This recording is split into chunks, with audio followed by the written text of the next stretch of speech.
Good afternoon বন্ধুরা। আজকে দুপুরের মেনুটা তোমাদেরকে দেখিয়ে দিই। আজকে রবিবার, আমার মন মেজাজ ভালো না কিছু ক্ষেত্রে, পরে তোমাদেরকে বলবো। আমারই ঘরে আমার হাদসা হয়ে যায়। কি বলতে চাইছি বলছি, এই যে সাদা ভাত ডেলিকার মতন, এখানে ভেজেছি ফুল দিয়ে, বড়ি দিয়ে, বেগুন দিয়ে ভাজা, শাসনের ফুল, এখানে বতর শাক ভাজা, আর এখানে ঝুরঝুরে করে আলু পোস্ত,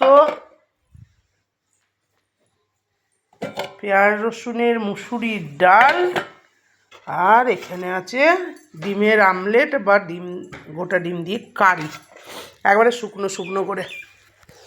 আর কিচ্ছু নয়। এই হচ্ছে আজকে রবিবারের আমার মেনুটা যদি ভালো লাগে একটা কমেন্ট, শেয়ার, লাইক করে দিয়ে একটা সাবস্ক্রাইব করতে অবশ্যই করো বন্ধুরা। বাস, আবার আসবো খাওয়ার সময়। এখন নাকি বাই।